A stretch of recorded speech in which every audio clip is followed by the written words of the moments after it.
شفاعة صلوا عليه وسلموا تسليما اللهم صل وسلم وبارك عليه وعلى آله.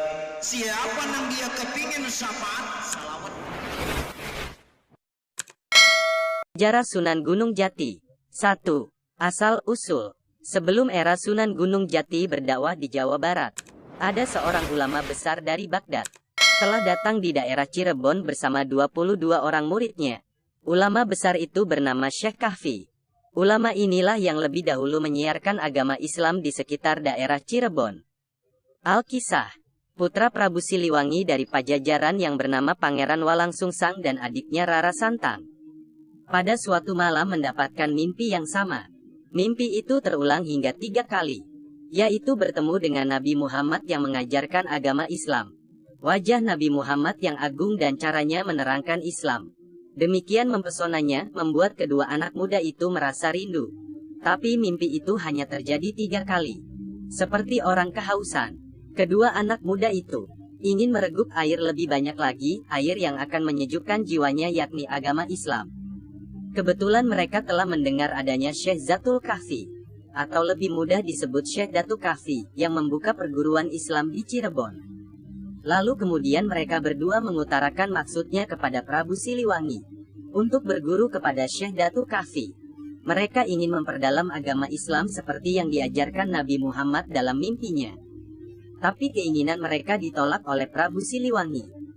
Pangeran Walangsungsang dan adiknya nekat. Keduanya melarikan diri dari istana dan pergi berguru kepada Syekh Datu Kahfi di Gunung Jati. Setelah berguru beberapa lama di Gunung Jati, Pangeran Walangsungsang diperintahkan oleh Syekh Datu Kahfi untuk membuka hutan di bagian selatan Gunung Jati. Pangeran Walangsungsang adalah seorang pemuda sakti. Tugas itu diselesaikannya hanya dalam beberapa hari. Daerah itu dijadikan pendukuhan yang makin hari banyak orang berdatangan, menetap dan menjadi pengikut Pangeran Walangsungsang. Setelah daerah itu ramai, Pangeran Walangsungsang diangkat sebagai kepala dukuh dengan gelar Cakrabuana. Daerahnya dinamakan Tegal Alang-Alang. Orang yang menetap di Tegal Alang-Alang terdiri dari berbagai ras atau keturunan. Banyak pula pedagang asing yang menjadi penduduknya, sehingga terjadilah pembauran dari berbagai ras. Dan pencampuran itu dalam bahasa Sunda disebut caruban. Maka Tegal Alang-Alang disebut Caruban. Sebagian besar rakyat Caruban mata pencariannya adalah mencari udang. Kemudian dibuatnya menjadi petis yang terkenal. Dalam bahasa Sunda, petis dari air udang itu cai rebon. Daerah Caruban pun kemudian lebih dikenal sebagai Cirebon hingga sekarang ini. Setelah dianggap memenuhi syarat, Pangeran Cakrabuana dan Rara Santang diperintah Datu Kahfi untuk melaksanakan ibadah haji ke Tanah Suci. Di kota suci Mekah, kedua kakak beradik itu tinggal di rumah seorang ulama besar bernama Syekh Bayanila sambil menambah pengetahuan agama. Sewaktu mengerjakan tawaf mengelilingi Ka'bah, kedua kakak beradik itu bertemu dengan seorang raja Mesir bernama Sultan Syarif Abdullah, yang tengah sama-sama menjalani ibadah haji. Raja Mesir itu tertarik pada wajah Rara Santang yang mirip mendiang istrinya. Sesudah ibadah haji diselesaikan, Raja Mesir itu pun melamar Rara Santang pada Syekh Bayanilah.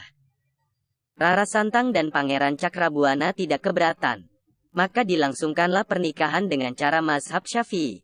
Nama Rara Santang kemudian diganti dengan Syarifah Mudaim. Dari perkawinan itu lahirlah Syarif Hidayatullah dan Syarif Nurullah. Pangeran Cakrabuana sempat tinggal di Mesir selama 3 tahun. Kemudian pulang ke Jawa dan mendirikan negeri Caruban Larang. Negeri Caruban Larang adalah perluasan dari daerah Caruban atau Cirebon. Pola pemerintahannya menggunakan asas Islami. Istana negeri itu dinamakan sesuai dengan putri Pangeran Cakrabuana, yaitu Pakungwati. Dalam waktu singkat, negeri Caruban Larang telah terkenal ke seluruh tanah Jawa. Terdengar pula oleh Prabu Siliwangi selaku penguasa daerah Jawa Barat. Setelah mengetahui negeri baru tersebut dipimpin putranya sendiri, maka sang raja tidak keberatan walau hatinya kurang berkenan. Sang Prabu akhirnya juga merestui tampuk pemerintahan putranya. Bahkan sang Prabu memberinya gelar Sri Manggana. Sementara itu, dalam usia muda, Syarif Hidayatullah ditinggal mati oleh ayahnya. Ia ditunjuk untuk menggantikan kedudukannya sebagai Raja Mesir. Tapi anak muda yang masih berusia 20 tahun itu tidak mau. Dia dan ibunya bermaksud pulang ke tanah Jawa berdakwah di Jawa Barat. Kedudukan ayahnya itu kemudian diberikan kepada adiknya yaitu Syarif Nurullah. Sewaktu berada di negeri Mesir, Syarif Hidayatullah berguru kepada beberapa ulama besar di daratan Timur Tengah. Dalam usia muda itu, ilmunya sudah sangat banyak. Maka ketika pulang ke tanah leluhurnya yaitu Jawa, ia tidak merasa kesulitan melakukan dakwah. 2. Perjuangan Sunan Gunung Jati. Sering kali terjadi kerancuan antara nama Fathahillah dengan Syarif Hidayatullah, yang bergelar Sunan Gunung Jati. Orang menganggap Fathahillah dan Syarif Hidayatullah adalah satu. Tetapi yang benar adalah dua orang. Syarif Hidayatullah cucu Raja Pajajaran adalah seorang penyebar agama Islam di Jawa Barat yang kemudian disebut Sunan Gunung Jati. Sedang Fathahillah adalah seorang pemuda Pasai yang dikirim Sultan Trenggana membantu Sunan Gunung Jati berperang melawan penjajah Portugis. Bukti bahwa Fathahillah bukan Sunan Gunung Jati adalah makam dekat Sultan Gunung Jati yang ada tulisan Tu Bagus Pasai Fatullah atau Fathahillah atau Faletehan menurut lidah orang Portugis. Syarif Hidayatullah dan ibunya Syarifah Mudaim datang di negeri Caruban Larang, Jawa Barat pada tahun 1475. Sesudah mampir dahulu di Gujarat dan Pasai untuk menambah pengalaman, kedua orang itu disambut gembira oleh Pangeran Cakrabuana dan keluarganya. Syekh Datuk Kahfi sudah wafat. Guru Pangeran Cakrabuana dan Syarifah Mudaim itu dimakamkan di Pasambangan dengan alasan agar selalu dekat dengan makam gurunya. Syarifah Mudaim minta agar diizinkan tinggal di Pasambangan atau Gunung Jati. Syarifah Mudaim dan putranya Syarif Hidayatullah meneruskan usaha Syekh Datuk Kahfi membuka pesantren Gunung Jati.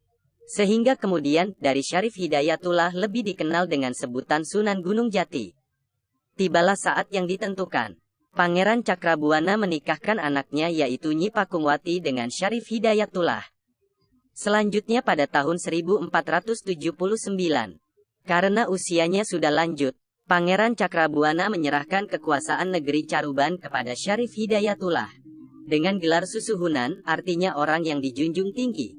Disebutkan, pada tahun pertama pemerintahannya, Syarif Hidayatullah berkunjung ke Pajajaran untuk mengunjungi kakeknya Prabu Siliwangi.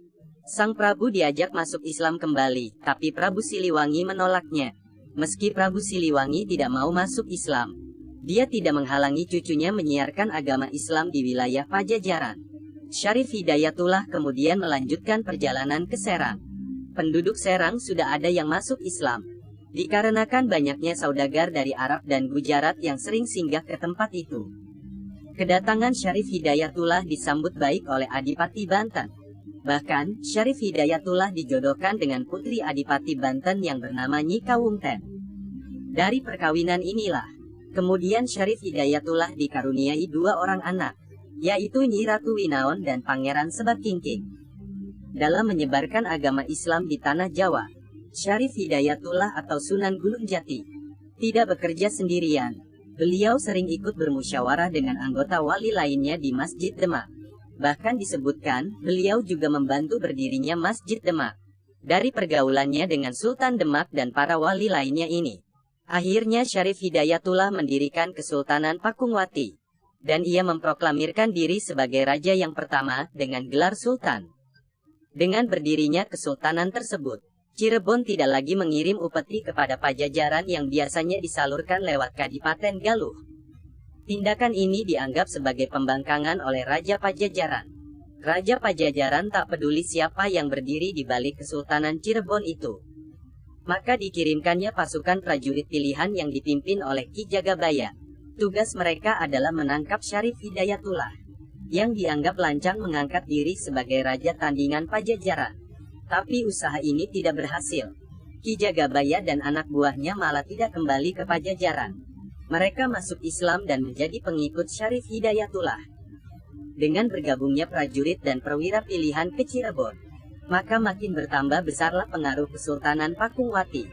Daerah-daerah lain seperti Surantaka, Japura, Wonogiri, Telaga dan lain-lain menyatakan diri menjadi wilayah Kesultanan Cirebon. Lebih-lebih dengan diperluasnya pelabuhan Muara Jati, makin bertambah besarlah pengaruh Kesultanan Cirebon. Banyak pedagang besar dari negeri asing datang menjalin persahabatan. Di antaranya dari negeri Tiongkok. Salah seorang keluarga istana Cirebon kawin dengan pembesar dari negeri Cina yang berkunjung ke Cirebon yaitu Ma Huan. Maka jalinan antara Cirebon dan negeri Cina makin erat. Bahkan Sunan Gunung Jati pernah diundang ke negeri Cina dan kawin dengan putri Kaisar Cina yang bernama Putri Ong Tien. Kaisar Cina yang pada saat itu dari dinasti Ming juga beragama Islam. Dengan perkawinan itu, sang kaisar ingin menjalin erat hubungan baik antara Cirebon dan negeri Cina. Hal ini ternyata menguntungkan bangsa Cina untuk dimanfaatkan dalam dunia perdagangan. Sesudah kawin dengan Sunan Gunung Jati, Putri Ong Tien diganti namanya menjadi Nyi Ratu Rara Semanding. Kaisar ayah Putri Ong Tien ini membekali putrinya dengan harta benda yang tidak sedikit. Sebagian besar barang-barang peninggalan Putri Ong Tien yang dibawa dari negeri Cina itu sampai sekarang masih ada dan tersimpan di tempat yang aman.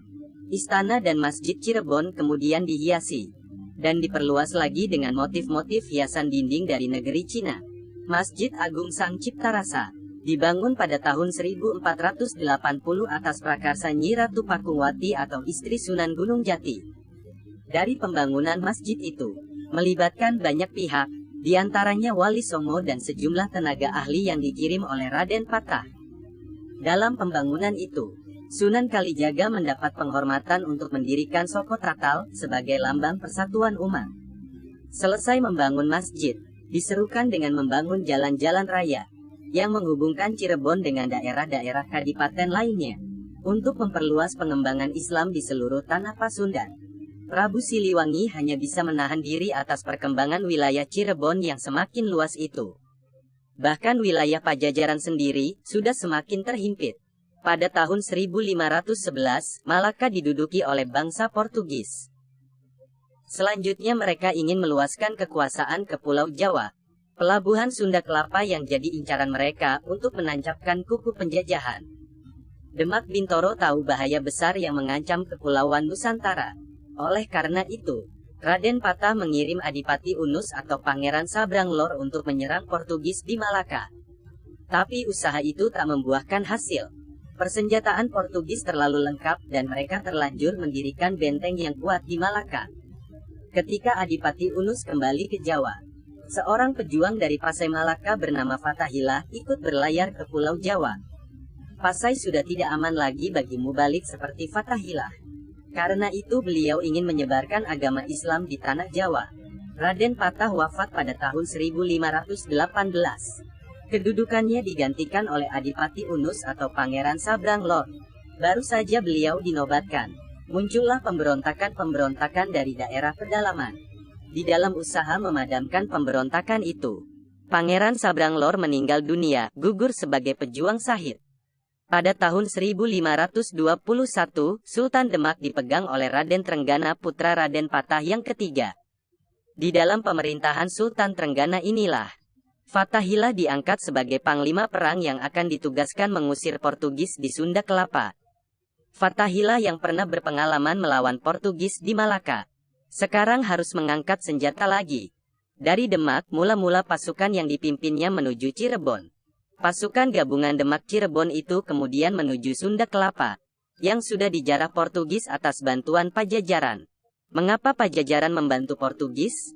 Karena Pajajaran merasa iri dan dendam pada perkembangan wilayah Cirebon yang semakin luas. Ketika Portugis menjanjikan bersedia membantu merebut wilayah Pajajaran yang dikuasai Cirebon, maka Raja Pajajaran menyetujuinya. Mengapa pasukan gabungan Demak Cirebon itu tidak dipimpin oleh Sunan Gunung Jati? Karena Sunan Gunung Jati tahu, dia harus berperang melawan kakeknya sendiri.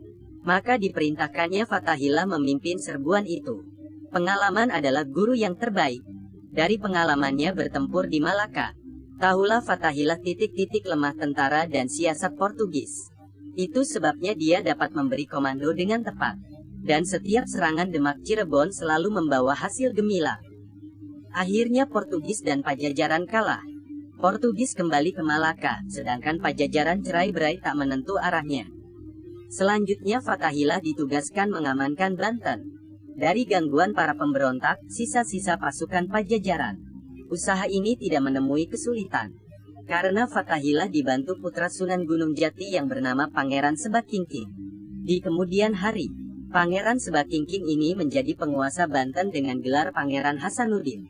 Fathahilah kemudian diangkat segenap adipati di Sunda Kelapa, dan merubah nama Sunda Kelapa menjadi Jayakarta, karena Sunan Gunung Jati selaku Sultan Cirebon telah memanggilnya untuk meluaskan daerah Cirebon agar Islam lebih merata di Jawa Barat.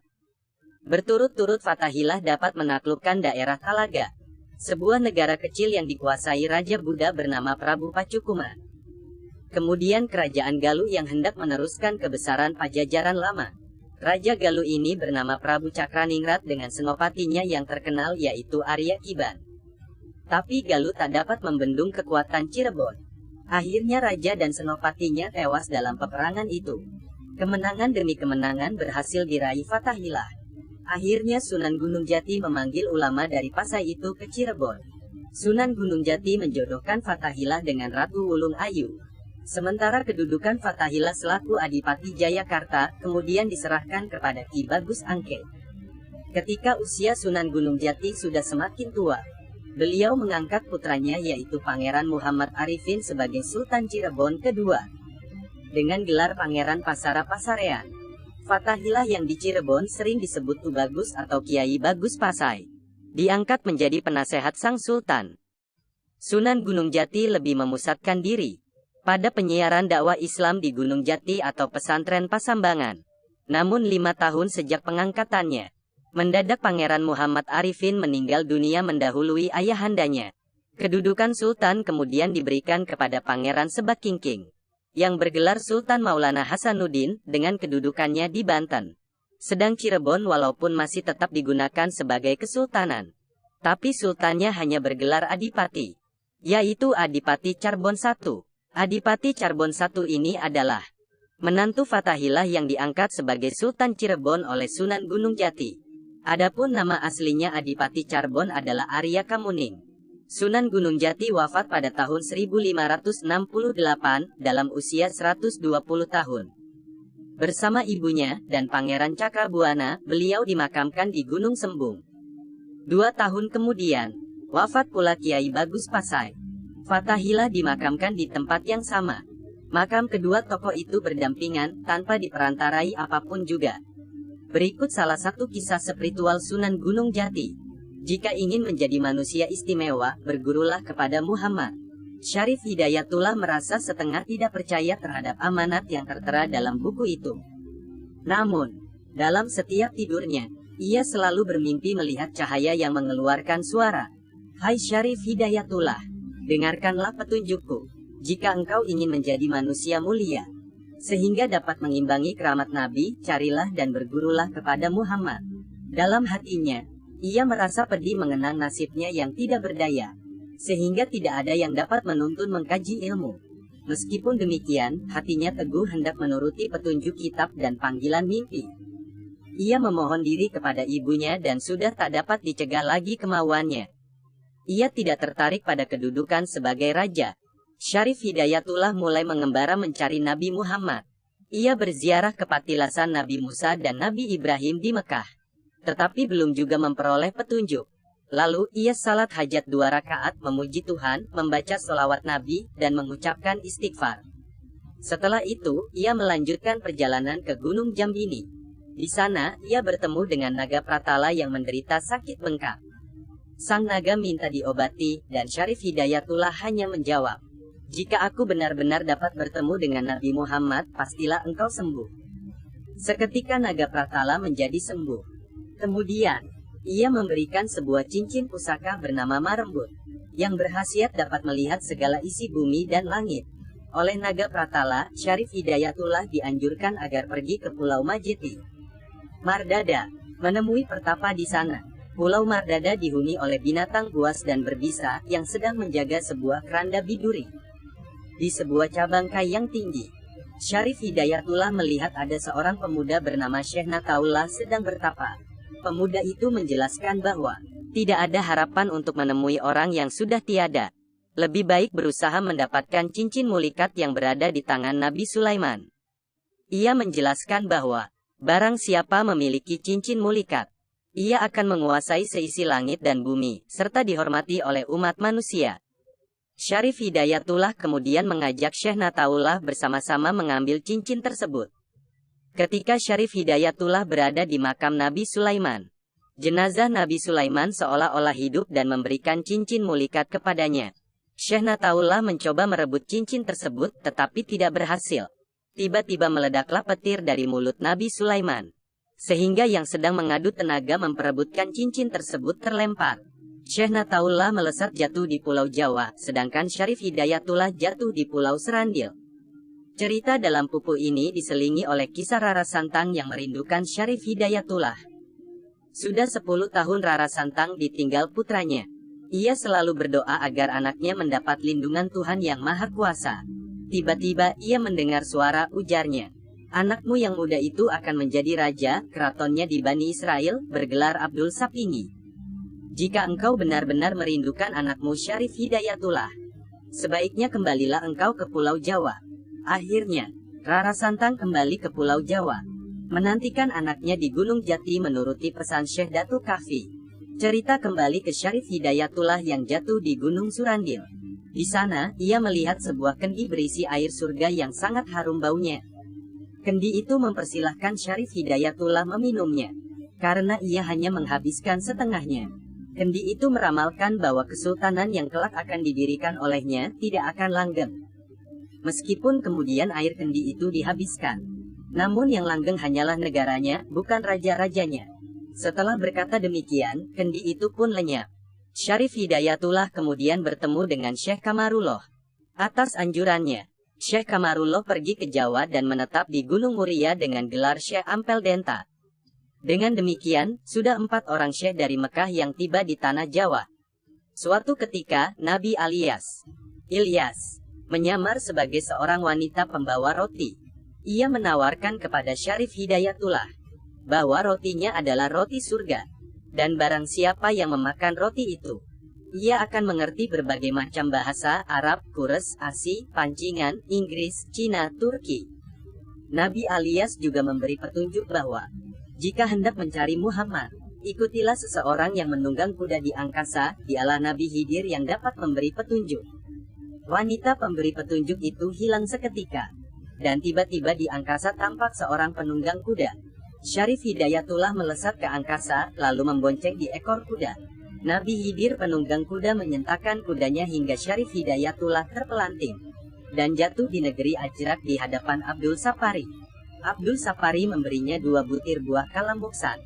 Sebuah dimakan habis oleh Syarif Hidayatullah, dan terasa manis sekali, sementara sebuah lagi disimpan untuk lain waktu. Abdul Sapari menyatakan bahwa tindakan itu menjadi pertanda bahwa kelak akan timbul tantangan-tantangan di saat Syarif Hidayatullah menjadi sultan. Tidak demikian halnya jika 2 buah itu dihabiskan sekaligus. Akhirnya, buah kalamuksan yang sebuah lagi segera dimakan. Namun rasanya sangat pahit dan sangat menyakitkan, seperti sakitnya orang menghadapi sakratul maut. Ia pingsan seketika. Abdul Sapari segera memanggil Pati Sadasatir untuk memasukkan Syarif Hidayatullah ke bubungan masjid. Dari situ, Syarif Hidayatullah miraj ke langit. Dalam perjalanan miraj, pertama kali ia sampai di pintu dunia, dan melihat orang-orang yang mati sabil, serta mukmin yang alim dan kuat beribadat. Di langit kedua, ia bertemu dengan roh-roh wanita yang setia dan patuh pada suami. Di langit ketiga, ia bertemu dengan Nabi Isa yang menghadiahkan nama Syarif nama tunggal. Di langit keempat, ia bertemu dengan ribuan malaikat yang dipimpin oleh Jibril, Mikail, Israfil, dan Israel.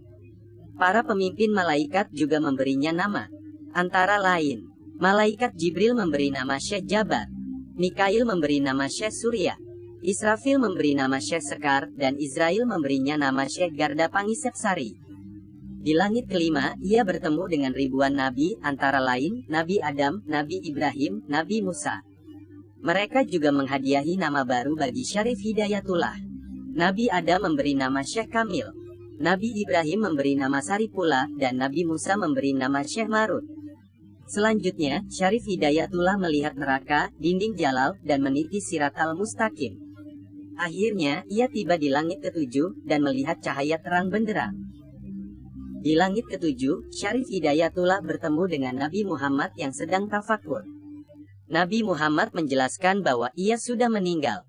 Karena itu, ia tidak boleh mengajar umat manusia. Apalagi karena di dunia sudah ada wakilnya, yakni para fakir, haji, kitab Al-Quran, puji-pujian, dan segala macam ilmu telah lengkap di dunia. Akan tetapi, Syarif Hidayatullah berkeras tak mau berguru pada aksara. Ia ingin mendengar penjelasan langsung dari Nabi Muhammad, terutama tentang makna asasi kalimat syahadat dan perbedaannya dengan zikir satari. Nabi Muhammad menjawab pertanyaan-pertanyaan Syarif Hidayatullah dan menganugerahkan jubah akbar. Syarif Hidayatullah diperintahkan agar pergi ke tanah Jawa dan berguru kepada Syekh Nurjati di Gunung Jati, serta tetap memelihara dan menjaga syariah. Syarif Hidayatullah lalu turun dari langit ketujuh ke puncak Masjid Sungsang di Ajrak dan kembali ke Gunung Jati. Di sana, ia bertemu dengan bundanya yang sudah menjadi pertapa wanita bernama Babu Dampul. Sedangkan Syekh Nurjati telah pindah ke gua dalam. Syekh Nurjati berusaha menghindari pertemuan dengan Syarif Hidayatullah. Ketika tamunya datang, ia meninggalkan sepucuk surat dan meminta agar Syarif Hidayatullah menyusul ke Gunung Gundul. Ia segera menyusul ke Gunung Gundul, tetapi Syekh Nurjati pergi ke Gunung Jati. Akhirnya, atas petunjuk cincin marembut, ia mencegatnya di tengah jalan. Keduanya mendiskusikan ilmu agama. Syekh Nurjati memberi nama Syarif Hidayatullah dengan nama Pangeran Charbon. Dan kelak jika sudah menjadi sultan bergelar Sultan Jati Purba. Selesai mengutarakan pesan-pesannya, Syekh Nurjati lenyap dan tidak pernah muncul lagi sebagai Syekh Nurjati, melainkan sudah bernama Pangeran Panjunan atau Syekh Siti Jenar dan bergelar Sunan Sasmita. Dengan perantaraan cincin marembut, Syarif Hidayat melihat kemana sebenarnya kepergian Syekh Nurjati.